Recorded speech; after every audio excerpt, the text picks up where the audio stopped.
Hello, and welcome to this video tutorial from TrainSignal. The following clip is from TrainSignal's Cisco CCNA course, featuring almost 29 hours of CCNA training. There are some OSPF router types you should be familiar with for the exam, and you do see these in a lot of OSPF documentation. So there are terms you need to be familiar with for the exam and for the real world. What we'll do is look at them on the whiteboard and then actually bring our diagram back up and see, okay, do we have internal routers here? Do we have ABRs? And then I'll show you how to go on a router and actually determine which router type or types a router is, because they can be more than one type.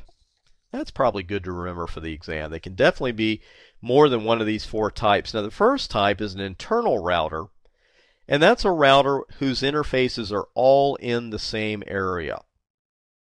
They're all in the same area. Do we have any routers like that in our current network? No, because every single one of our routers has interfaces in multiple areas. So we have no internal routers. Now, ABRs, they will have at least one interface in area 0 and then connect other areas to area 0. So there's two requirements.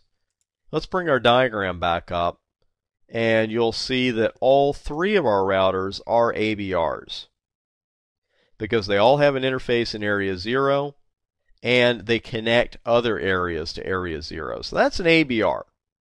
Now, a backbone router simply has one requirement. A backbone router is a router with at least one interface in area 0. That's it. Now, all ABRs are backbone routers, but not all backbone routers are ABRs.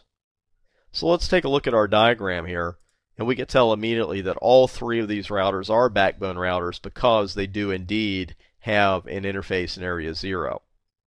If not for the loopbacks, they would only be backbone routers. Well, actually 2 and 3 would still be ABRs, right? Because we've got area 23. But if we took the loopbacks away, router 1 would no longer be an ABR. So as it stands, all three are ABRs and all three are backbone routers. Now, the one type you're not going to see here, and I'll briefly describe this to you, it's an ASBR. It's an Autonomous System Border Router, and I know that Autonomous System is an EIGRP term. You'll see it there, but these are OSPF routers. They're Autonomous System Border Routers. They take routes from other protocols and place them into the OSPF domain. Now, 99% of the time, that's something that's going to happen manually. And this process is called route redistribution. Because what we could have is we could have R1 up here, say, running EIGRP or RIP version 2 on another interface and learning routes via that. Well, router 1 is not going to take those RIP routes or those EIGRP routes and advertise them into OSPF by default. We may not want it to. But if we do, we have to perform what's called route redistribution, and you'll learn more about that in your future studies. It's actually a lot of fun and a way to get a really bad headache all at the same time. Now, to view a router's OSPF type and the RID and some other interesting information, you can run the simple command show IP OSPF. Not OSPF neighbor, not OSPF anything else, just show IP OSPF. And you get up here immediately, it says routing process, here's the process, here's the ID of router 3. It is an ABR. What else we got here? A lot of information here you'll learn about later in your studies. Here's area backbone, which is 0.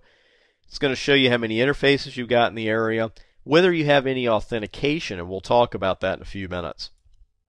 And then what you want to watch is this number, SPF algorithm executed X times. Now, every time we've made a change in the network, that's been executed on R3. If you have an instability issue with your network, things just are a little off, run this command and then just keep watching that number. If you see a great number of recalculations, that points to a problem in OSPF, because this is not something that should be recalculating a great deal.